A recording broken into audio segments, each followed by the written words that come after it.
बिहार के पश्चिमी भाग में गंगा नदी के तट पर स्थित ऐतिहासिक शहर बक्सर का सियासी और धार्मिक महत्व है। बक्सर में गुरु विश्वामित्र का आश्रम था। यहीं पर श्री राम और लक्ष्मण ने प्रारंभिक शिक्षा प्राप्त की। भगवान श्री राम ने यहीं पर ताड़का राक्षसी का वध किया। जिस तरह वाराणसी मोक्ष की नगरी कही जाती है, उसी तरह बक्सर को भी मोक्ष की नगरी माना जाता है।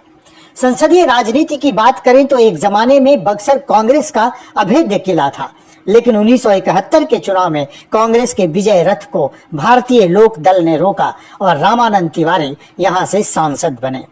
लेकिन 1980 के चुनाव में कांग्रेस ने भारतीय लोक दल से अपनी हार का बदला ले लिया और के तिवारी यहां से सांसद चुने गए। लेकिन 1989 के चुनाव में यहां पर कांग्रेस को हार का मुंह देखना पड़ा और पहली बार सीपीआई ने जीत दर्ज की। 1991 में भी यहाँ सीपीआई का ही राज रहा। 1996 के चुनाव में यहाँ पहली बार कमल खिला और लालमुनि चौबे यहाँ के सांसद चुने गए। वो लगातार 4 बार बक्सर से सांसद रहे। बाद में 2009 के चुनाव में भाजपा से ये सीट राष्ट्रीय जनता दल के नेता राजद के मौजूदा प्रदेश अध्यक्ष जगदानंद सिंह ने छीन ली और यहां से वो एमपी बन गए। लेकिन जगदानंद सिंह के सिर से यह ताज 2014 के चुनाव में उतर गया। भाजपा ने एक बार फिर बाजी पलट दी और अश्वनी चौबे ने बड़ी जीत दर्ज की। बक्सर लोकसभा सीट पर चाहे जिस दल के नेता जीते, एक बात तो साफ है कि यह सवर्ण जाति के वोटरों के दबदबे वाला सीट है।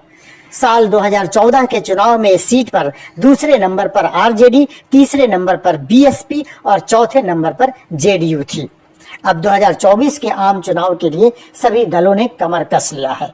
बिहार के सियासत में जातीय समीकरण की बात न हो, ऐसा हो नहीं सकता, तो बक्सर भी इससे अछूता नहीं रहा। लेकिन जातीय समीकरण की बात करें तो यहाँ आंकड़ों के अनुसार 3 जातियों यादव, राजपूत एवं ब्राह्मणों का दबदबा रहा है। हालांकि यह सीट परंपरागत तौर पर ब्राह्मण बहुल सीट मानी जाती है। बक्सर लोकसभा क्षेत्र 1957 में अपने अस्तित्व में आया था। तब से 15 बार हुए चुनाव में 10 ब्राह्मण उम्मीदवारों की जीत हुई है।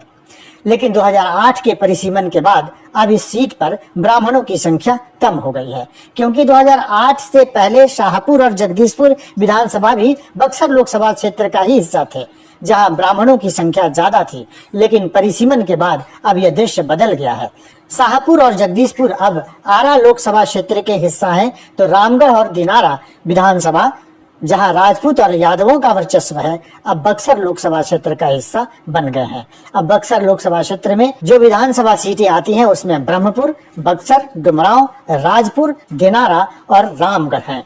भले ही पिछले 2 बार से बक्सर लोकसभा सीट पर भाजपा का कब्जा है, लेकिन 2020 के विधानसभा चुनाव में बक्सर लोकसभा क्षेत्र के अंदर आने वाले इन 6 विधानसभा सीटों में से किसी एक पर भी बीजेपी ने जीत दर्ज नहीं की। बक्सर के जातीय समीकरण की बात करें तो बक्सर में सबसे ज्यादा यादव वोटर हैं। ब्राह्मण वोटरों की संख्या लगभग 1,70,000 के आसपास है, तो यादव वोटरों की संख्या 3 लाख के पार है। राजपूत वोटरों की संख्या 1,70,000 के आसपास, भूमिहार 1,60,000, मुसलमान 1,50,000, तो कुशवाहा 80,000, कुर्मी 60,000, वैश्य 1 लाख, दलित 2 लाख और अन्य जातियों की संख्या 60,000 के आसपास है। वोटों के समीकरण पर गौर करें तो बक्सर में सवर्ण जातियों का दबदबा है, लेकिन अनेक दलों के नेताओं की उम्मीदवारी के हिसाब से वोटों का बंटवारा हो जाता है। मसलन अगर जगदानंद सिंह महागठबंधन के कैंडिडेट हुए तो उन्हें राजपूत, यादव, मुस्लिम वोटरों के साथ कुछ अगड़ी जाति के लोगों का भी वोट मिल जाता है। ऐसे में ये संख्या जीत के आसपास की हो जाती है। उसी तरह भाजपा की तरफ से अगर अश्वनी चौबे कैंडिडेट होते हैं और उपेंद्र कुशवाहा और सम्राट चौधरी का फैक्टर काम कर गया, तो बाबा के सर पर दोबारा ताज होगा। लेकिन चर्चा जोरों पर है कि इस बार अश्वनी चौबे को भाजपा किनारे कर सकती है। ऐसे में यह देखना होगा कि अश्वनी चौबे की जगह कौन प्रत्याशी होता है।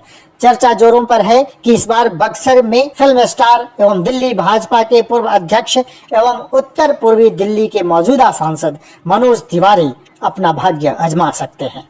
हाल के दिनों में बाबा बागेश्वर के पटना दौरे के दौरान मनोज तिवारी उनके ड्राइवर बनकर हमेशा साथ रहे, तब से ये चर्चा छिड़ गई है।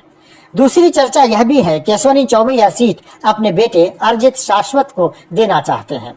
लेकिन बीजेपी की तरफ से ये सीट किसके हाथ जाएगी, ये देखना अभी दिलचस्प होगा। बहरहाल 2024 के दंगल में किसकी जीत होगी, कौन खाएगा शिकस्त, इस पर सबकी नजरें टिकी हैं।